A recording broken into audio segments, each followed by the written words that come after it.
12월 28일 화요일 새벽 묵상 시간입니다. 하나님이 주신 이 귀한 하루를 하나님의 말씀으로 시작하겠습니다. 먼저 사도신경으로 우리의 신앙을 고백하겠습니다. 나는 전능하신 아버지 하나님, 천지의 창조주를 믿습니다. 나는 그의 유일하신 아들, 우리 주 예수 그리스도를 믿습니다. 그는 성령으로 잉태되어 동정녀 마리아에게서 나시고 본디오 빌라도에게 고난을 받아 십자가에 못 박혀 죽으시고 장사된 지 사흘 만에 죽은 자 가운데서 다시 살아나셨으며 하늘에 오르시어 전능하신 아버지 하나님 우편에 앉아 계시다가 거기로부터 살아있는 자와 죽은 자를 심판하러 오십니다. 나는 성령을 믿으며 거룩한 공교회와 성도의 교제와 죄를 용서받는 것과 몸의 부활과 영생을 믿습니다.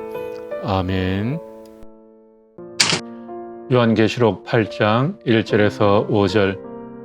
그 어린 양이 7째 봉인을 뗄 때 하늘은 약 반 시간 동안 고요하였습니다. 그리고 나는 하나님 앞에 서 있는 7 천사를 보았습니다. 그들은 나팔을 하나씩 받아가지고 있었습니다. 또 다른 천사가 와서 금향유를 들고 제단에 섰습니다. 그런 모든 성도의 기도에 향을 더해서 보좌 앞 금제단에 드리려고 많은 향을 받았습니다. 그래서 향의 연기가 성도들의 기도와 함께 천사의 손으로부터 하나님 앞으로 올라갔습니다. 그 뒤에 그 천사가 향로를 가져다가 거기에 제단불을 가득 채워서 땅에 던지니 천둥과 요란한 소리와 번개와 지진이 일어났습니다. 아멘. 오늘 읽을 말씀은 요한계시록 8장에서 11장까지의 말씀입니다. 요한계시록 8장 9장에서는 세상에 쏟아부으시는 하나님의 재앙이 강도를 점점 더해가는 것을 보여주고 있습니다. 이런 재앙의 때에 성도들은 어떻게 살아야 할까? 우리가 살아가는 이 시대도 마찬가지죠. 갈수록 악의 세력들이 우리를 더 많이 공격해오고 있습니다. 이럴 때 우리 성도들은 어떻게 살아야 할까요? 첫째, 우리가 기도할 때 하나님이 일하십니다. 하나님이 우리의 기도를 통하여 일하신다는 사실을 우리는 굳게 신뢰해야 합니다. 우리는 지금 기도를 신뢰하지 않는 그런 시대에 살아가고 있습니다. 기술 문명이 초고속으로 발전하여 컴퓨터 버튼 클릭 한 번만 하면 원하는 모든 정보를 순식간에 다 얻을 수 있는 이런 시대를 우리가 살아가고 있습니다. 이런 시대에 보이지 않는 하나님께 기도하며 살아간다는 것은 어찌 보면 어리석어 보인다라는 것이죠.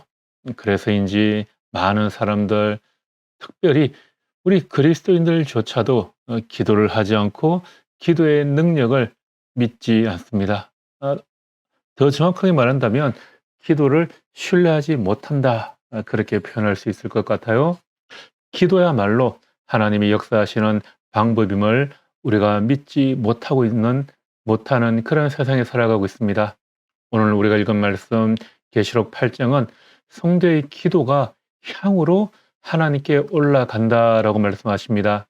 그리고 또 그것을 땅에 쏟을 때 재앙과 심판을 입히는 그런 흥미로운 장면을 보여줍니다. 하나님이 우리의 기도를 사용하신다는 것을 강조하기 위해서입니다.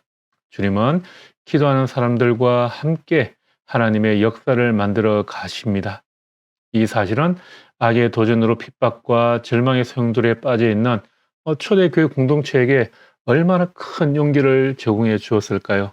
뿐만 아니라 오늘 우리에게도 우리가 낙심할 수밖에 없는 이 현실 가운데에서 위로를 얻을 수 있게 해줍니다. 아무리 힘들고 어려운 현실을 만난다 하더라도 중요한 것은 하늘문은 언제나 열려 있고 우리는 기도할 수 있는 특권을 가진 사람들이라는 것입니다. 우리 인생의 가장 큰 축복 가운데 하나는 바로 이 세상을 살아가는 동안에 주님 앞에 기도로 나아갈 수 있는 사람이 되었다라는 것입니다. 기도를 통해 하나님이 홀로 하셔야 하는 그 위대한 역사에 우리가 파트너로서 서게 된다라는 것이죠. 현실적인 경험이 어떠하든지 기도가 하나님의 방편이라는 사실을 믿고 살아가시기 바랍니다. 우리가 기도하면 그 기도가 향으로 하나님께 올라가게 됩니다. 성도의 기도가 바로 금향로에 담겨 하나님 앞에 상달되는 장면을 보여주고 있습니다. 기도가 얼마나 가치 있게 취급되는지를 말해주는 장면이죠. 우리가 어떻게 느끼든지 하나님은 우리의 기도를 들으십니다. 기도는 하늘 보좌와 우리 지상의 역사를 잇는 가교 역할을 합니다. 기도를 땅 위에 쏟았더니 심판이 집행됩니다. 기도를 통하여 땅 위에 진노가 임하는 장면을 보여주고 있습니다. 비록 본문에서 성도들이 무슨 기도를 드렸는지 나오지는 않지만 한 가지 분명한 사실은 성도들의 기도가 하나님의 마음을 움직이는 가장 강력한 도구라는 점입니다. 성도들의 기도를 통하여 하나님은 세상에 대하여 하나님이 가지고 계신 계획을 성취해 가십니다. 두 번째로, 이러한 재앙의 때에 우리는 세상의 공격에 주눅들 필요가 없습니다. 결코 세상의 위협과 공격 때문에 망하지 않을 것을 확신하며 살아가시기 바랍니다. 기세등등한 세상의 세력들이 우리를 위협할 때 우리는 세상 앞에서 너무나도 작아지는 경험을 하게 됩니다. 세상 앞에서 패할 것 같은 그런 두려움이 엄습해 올 때가 너무나도 많이 있습니다. 그러나 본문이 분명히 우리에게 말하는 것은 우리는 결코 세상의 권력 앞에 패하지 않을 것이라는 것이죠. 오히려 세상의 그 나쁜 악의 세력들이 우리 때문에 무너지게 될 것을 보여주고 있습니다. 하나님이 우리의 신음소리를 들으시고 우리의 역사에 개입하셔서 시시비비를 가려주시는 장면을 보게 될 것입니다. 그 일은 주님의 재림의 시기에 완성될 것입니다. 위기의 세상 가운데에서 우리 성도들이 갖는 담대함이 여기 있습니다. 지금은 이 사실이 희미하지만 얼굴과 얼굴을 맞대고 볼 날이 다가오게 될 것입니다.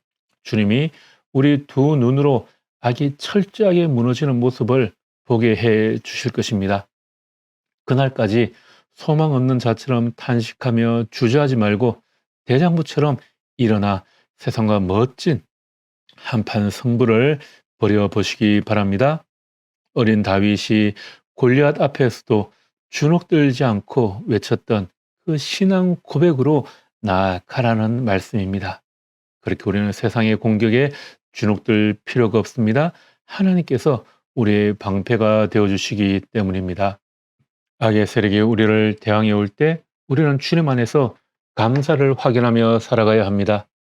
현재 우리의 위치가 얼마나 감사한 자리인지를 우리가 감격적으로 확인하며 살아가야 합니다. 점점 더 세상에 임하는 무서운 하나님의 재앙과 심판을 보면서 우리가 주님 밖에 있었다면 우리가 바로 이 진노와 화의 대상자였다라는 것을 우리가 깨달아야 한다는 것이죠. 그러나 이제는 우리가 주님 안에 있기 때문에 이 진노와 심판과는 관계없는 사람이 된 것을 감사하며 살아가야 한다라는 것입니다. 아니, 그것 하나만으로도 우리는 한 생애를 감사로 하나님께 드릴 수 있는 사람들이 되는 것입니다.